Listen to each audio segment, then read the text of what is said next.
I am here with Amy Watson, and she is a life after pregnancy loss coach. And we are going to talk about all things parenting after loss. So, welcome today, Amy. I'm so excited that you are here with me. Yeah, thank you for having me. I love what you're Mhm. doing. Oh, you too. Yes, I think we are kindred spirits together for sure and trying to make a difference in this space. Well, first of all, do you mind sharing your own loss stories? Yes, I would love to.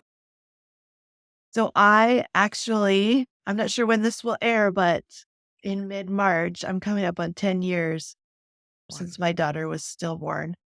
And I was one of those girls that just wanted to grow up and be a mom and have kids and have a big family because I came from like a smaller family.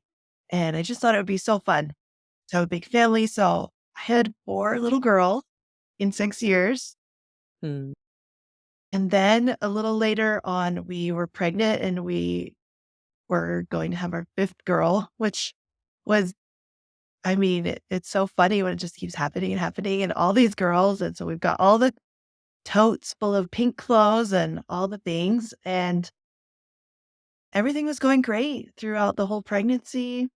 There wasn't a, like, I'd done this so many times before. I was busy with my little kids and just kind of going along. Pregnancy was kind of, I don't want to say easy because it's never easy, but I loved being pregnant and having babies and like nursing babies. And it was all just, I loved it so much that I even thought about becoming a surrogate at one point. I was like, I could do this for other people. Like, it's not so bad.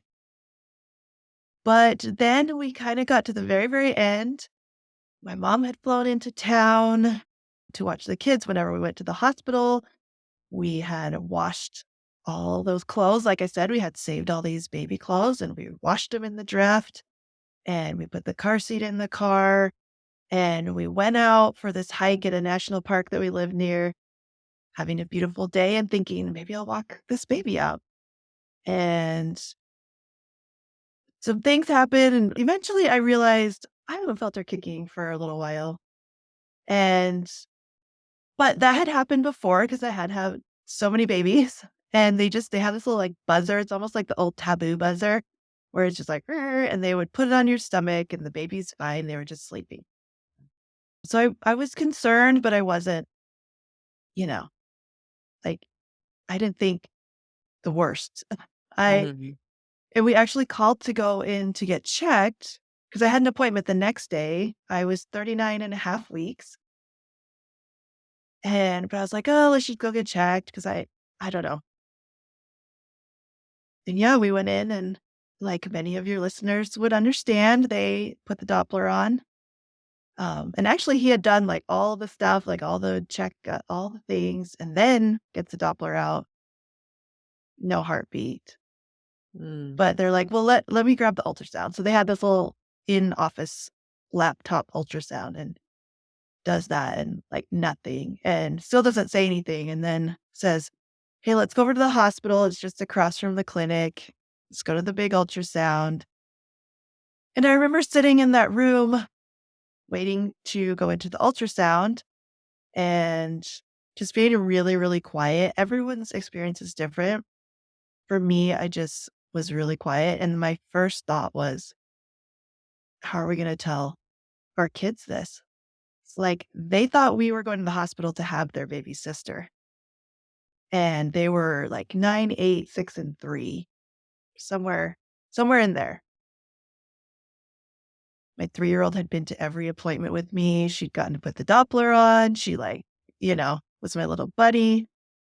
And and it was just devastating. So of course, finally, you know, we get the confirmation that she's passed away. And we went on to be induced and did get to meet her. My kids came and met her. We named our daughter Lauren, and she was perfect. They just think something with the placenta, maybe a partial abruption.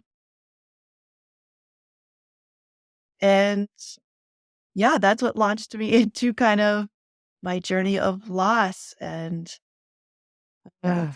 Yes, oh my gosh, as you were talking, it just there are so many similarities to my story, and I'm sure a lot of other people too. It just comes out of nowhere, and then some of the first thoughts that you have are, "How are we gonna tell people?" And definitely your children, when they are old enough to be involved in the doctor's appointments and the excitement, and they know the car seat's ready to go in the nursery, and that was really hard. How did you tell your children? Yeah, so this was kind of one of those weird things looking back, but I think the hospital, like the medical staff were just as shocked. It was kind of a small town. It wasn't like this didn't happen very often. They just took me right back to start getting induced, like Wow. immediately. And I didn't go home. And we lived like literally I could have walked home. I could see the hospital from my house. And nobody said, "Hey, go pack a bag, go talk to your kids, go like take a breath and come Gosh. back." They just were like, "We got to induce you. We got to get the baby out." So my husband had to go home and do that and kind of grab a few things, tell my mom what had happened, tell the kids, Oh, who immediately had, I mean, they were upset, they reacted differently. Like one kind of ran to the neighbors and told them, and the neighbors thought that she was saying like something had happened to me. And our neighbors were nurses, so they ran over thinking like baby that died you or like were that I had collapsed or I don't know what they thought. There was like an emergency. And so they showed up at the door and it was like, what is happening? So yeah, it just so you really didn't get to tell them. yeah, I was They in the Our hospital. husbands are yeah, we need to do, like, a whole husbands series, Yeah. right? Because what they have to do, Mhm.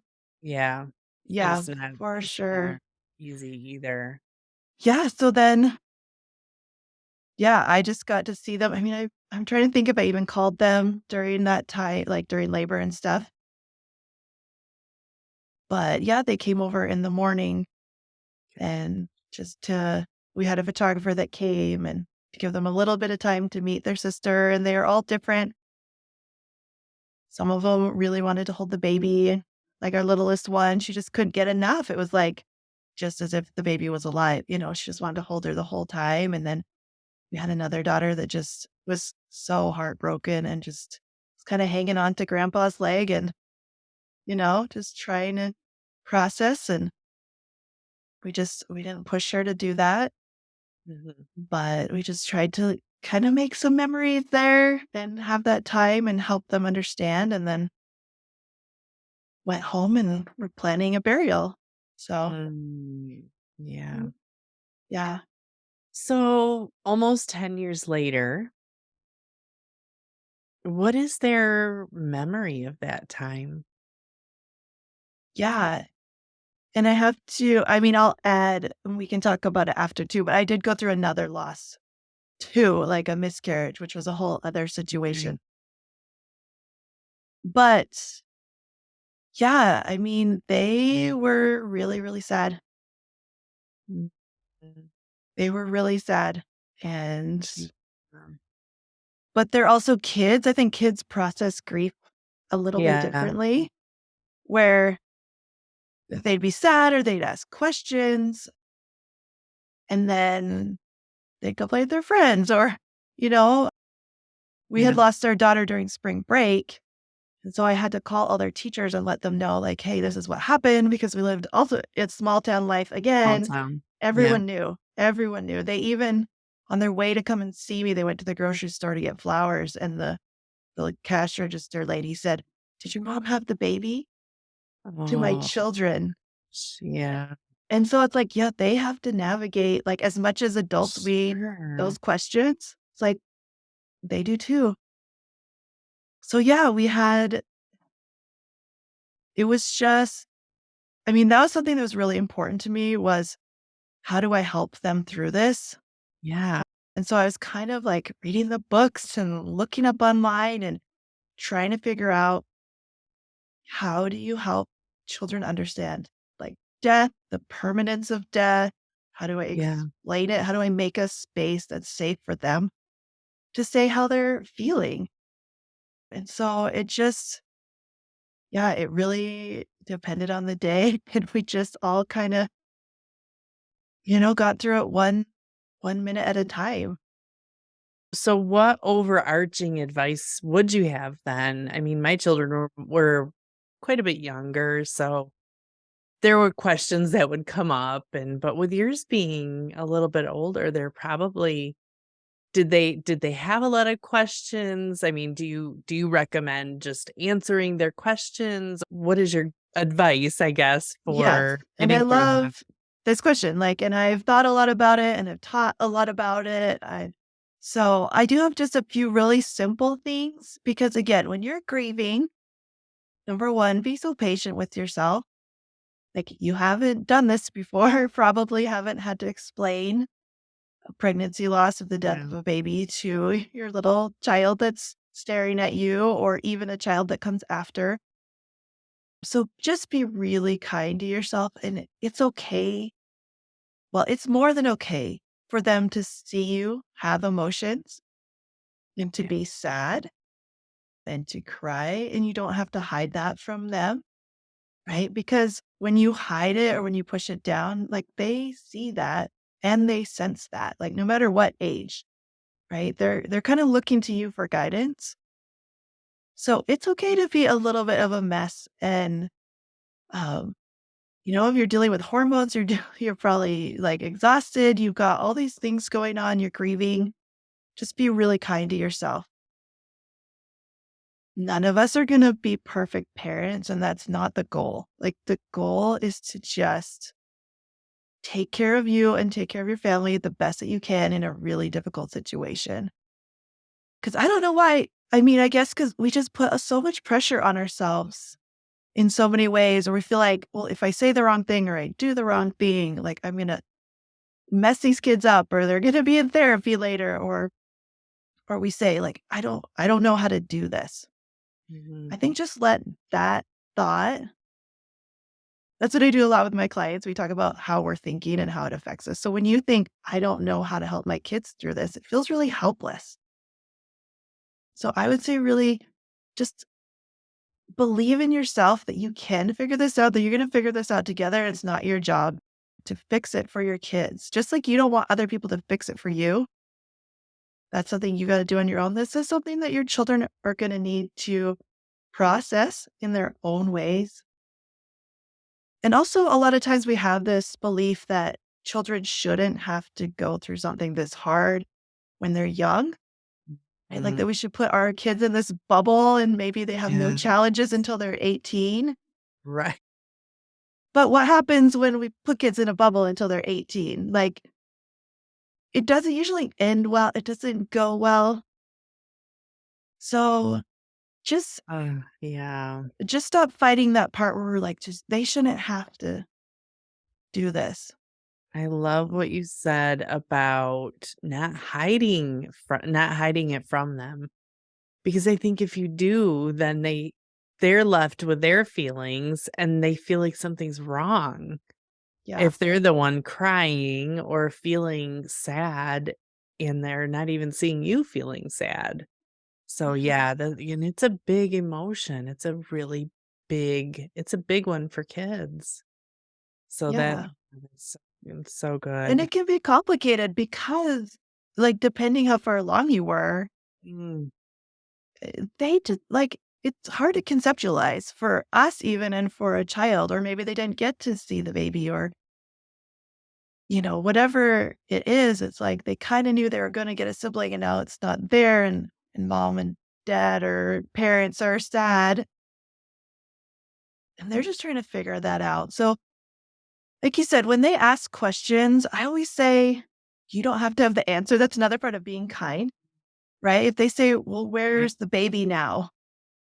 And depending on, like, your beliefs and whatever, you might have an easy answer, but you might not. You might be asking yourself the same question. So we are like deer in the headlights. I have to answer this for them in the right way. what I like to do is just turn it around and just say, "What do you think? Like, where do you think that your baby is?" And they might have a beautiful answer, you know, Oh, that's great. I love that. especially Yeah. little ones. I mean, and it's like, They might almost be a piece of your healing yeah, if you let them, if you don't feel like you have to have all the answers and you have to try to control how they feel and just kinda let them express what they're thinking, that would be a huge part of your healing. yeah. And when they're sad, like my kids would say, "I really miss Lauren." And I'd be Oh, like, "Yeah, me too." yeah. Like, it's really that simple. Like, I miss her too. Or I'm sad that she died. Or I wish she was here. And it's like, yeah, me too. Yeah, and you don't Like, have to try to make it okay or make it yeah, because yeah, how powerful is it to just know that someone understands? yeah, But again, we put that pressure as parents, like, I have to fix this or I have to answer this. I have to like make it wrap it up in a bow and you can't because it's messy. and especially when you're grieving. Yeah. You don't have the brain power for it. Yeah, for sure. And another thing I usually say with children is being really clear on your language. So I think, again, you need to kind of do your own work first. Mhm, Like, what words are you comfortable with? What words do you maybe grow up with? Because a lot of people have this like death averse language, mhm, especially around baby loss, which is like, we lost the baby. yeah. Like, you think about a 4-year old, they're like, when are we going to find the baby? Oh gosh, yeah, Or the yeah, baby went to sleep mhm. forever. And so then it's like they're going to be scared. It's just, we use all these fluffy words. And sometimes you just have to say, like we had to say, there's a placenta. It's what helps the baby breathe. And it stopped working. And so Lauren stopped breathing. So she died. Yeah, And you just have to say that. And even our second loss was River at 14 weeks. And so we have a grave and everything. We go visit Lauren at the cemetery. Well, yeah, River had a DNC surgery. We okay. didn't ever, that's a whole other thing, but like we don't have River in any way, shape, or form. And so my 5-year old, who's been born after both of these losses, he'll say, "Where's River buried?" Aw, yeah, And so I have to, like, because for me, that was a very difficult situation, like navigating everything that happened after that loss and that surgery, which was hugely challenging. And and yeah, I have to explain like River was smaller and I had surgery and we didn't get to bury River. And in an age appropriate way, just say the facts of like we don't have River's body. Right. But yeah, those questions come up even much later. And as kids grow, they're going to go through different phases. Like you might have talked about certain things and then they get older, they get more mature, and they're going to have either the same questions again or different questions. And so just kind of trying to be really clear, being open, be honest about the stuff you don't know. And just, I think having a conversation and opening it up is more important than having the answers. that's perfect. Yeah, that's good. Because I can't imagine you then having to tell them that River wasn't coming Yeah. home. Yeah. That was tough. And I Yes. also want to add too, like, there are so many people and so many resources out there to help kids navigate this. Like, if you're feeling really overwhelmed, please get help. Uh, there are specific, like, children's grief people, there's therapy, get a coach like one of us that can help you so that you can figure this out. But like, kids are resilient and strong, but also don't be afraid to get extra support and call in help Yeah. if you need it. And even later, like I had one child who later on she just was carrying a lot of weight from what happened. And, it's like, let's get her some help. But yeah, With River, we had just so after Lauren, I had another living baby. Then we got pregnant with River. We moved to a new town, and I was sicker than sick, like, so sick. But we hadn't told anybody because we were kind of, like, keeping it on the down low because that's kinda what I like to do that before we had losses, but after it was very, like, I just need to take care of this on my own, and everyone's different with that, but nobody knew I was pregnant, but I was so sick. I was like and my kids were older at this point, so I thought, "I better I need to tell them." So I told them at, like, 12 weeks, Yeah. and because we had an ultrasound at, like, almost 11 weeks, and everything was great.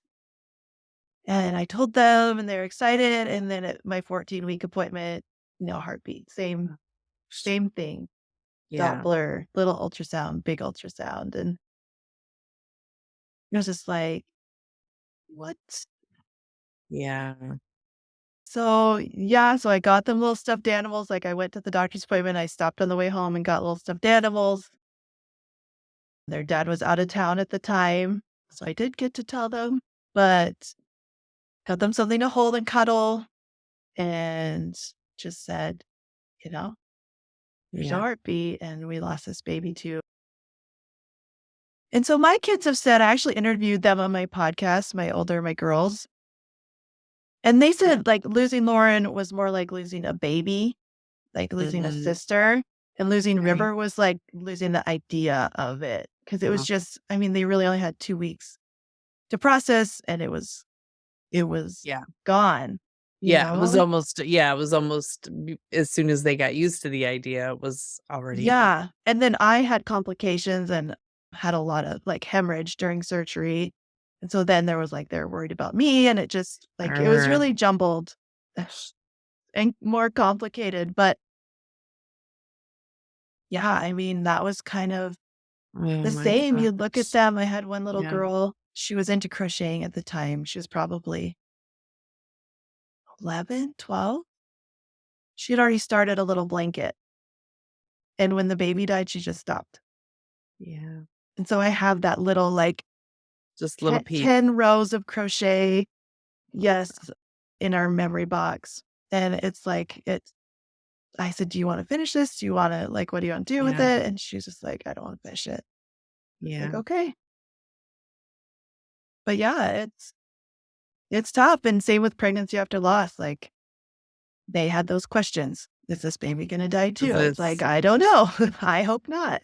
so you have your little pot of gold at Yeah. the end, your little boy, Yes. after Yeah. all the girls and all Yes, the the losses and the yeah, so I had the 4 girls, lost Lauren, had a living little boy, lost River, had another living little boy. So, yeah, we got 6 so you have with 2 us, boys. and Okay. yeah, it's a Oh, lot. it's a lot, it's a great big it's beautiful, big family. I was gonna say one other thing that's really helped is that, like, can you give them something tangible to have, whether it's a blanket? And I'm a volunteer and I help when babies pass away to, like, do memories and beat molds and hand molds and all kinds of things. Always make sure to give the siblings, like, a teddy bear or a little something to cuddle or whatever we can, a bracelet, something tangible. And for us, we even have, like, 2 little shadow boxes in our living room. It's, like, right in our living room, one for Lauren, one for River, and they just know that that's there, you know? Mhm. And it's just always part of our family, and we're always open about talking about it, and everyone is different. That might not be how you wanna do it depending on your situation. I know a lot of parents who, even if they had losses before that or had an earlier miscarriage, they just don't wanna share it with their Yeah. kids. It's kinda heavy to carry that, and there's no right or wrong way, but I would just look at why you don't wanna share, what you're afraid of, kinda what the cost is of not being honest about that with and letting your kids know kinda what's Yeah. happened or about other babies. I agree, I think there's definitely no right or wrong, but I can't imagine keeping that to yourself and maybe then finding out one day later on. I know my parents had a child before me who died at birth, Mhm. And so it was always very much a part of the conversation.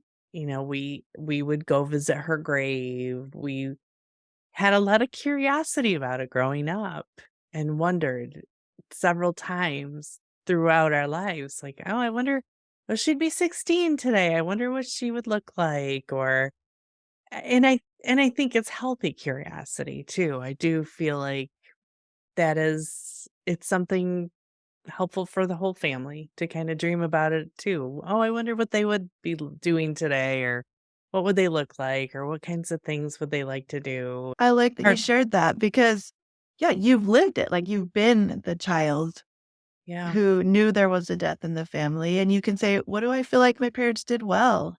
And what was maybe not made it not as" I don't know what the word is. I don't wanna say bad, but things that maybe you would have done differently, let's say that. And so we all have those things in our past and in our parenting, because just like there's things we love that our parents passed on and there's things we don't. And so if you have an experience where, yeah, you had a lot of people I've heard have like deaths in the family and it was like, we don't talk about that. yeah, And yeah, so yeah. it's like, we have to be conscious and say, do I want to continue that tradition or do I not want to? Because we do have those beliefs. And when we're in a state of grief or trauma, or we're just trying to navigate something really hard, sometimes we just revert back to what we grew up with. Yeah. But I think really important to say, like, to try to be more conscious and just say, how do I want to show up for my kids? Like, what kind of parent do I want to be? And how can I navigate this? And what kinda lessons do you think your kids learn? How are they better for it? What kind of lessons did they learn for it? Hope that they've learned a lot about empathy and service. We did a ton of like angel baby service after I found this charity that it was like the best support group I could ever have. And we didn't like sit and talk about babies who had died. We just sewed these little tiny diapers and made these little tiny hats to donate to hospitals. And they helped me so much with that project. I think it was a huge part of our healing for all of us. And yeah, I would just hope that they have learned to serve and that when hard things happen, like, we get to choose what we make out of it. Not in a cliche way, but honestly, like, I really do feel that we're all gonna have hard stuff and we get to decide how we tell our story and what we do with those circumstances. And we really try to choose to love and honor our babies by helping other people. And now they've seen me build a business out of it, which I think is really important because there's a lot of people with big hearts and passions and things they want to do and they want to help. But there's a lot of messaging about like women starting businesses or, is it okay to charge money to help, you know, grieving people or any of these messages that the world gives us. So I hope that they've seen that they can create whatever they want and they can go for their goals. Even Yes. when life throws them curveballs, which it always does.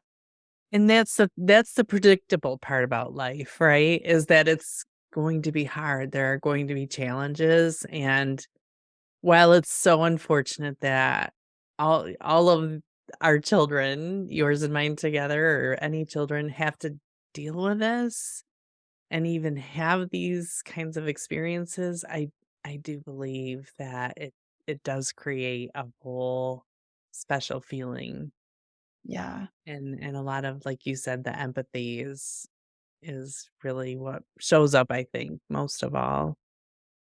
We are religious people. And so I hope too that, I mean, whatever anyone's faith is, Mhm.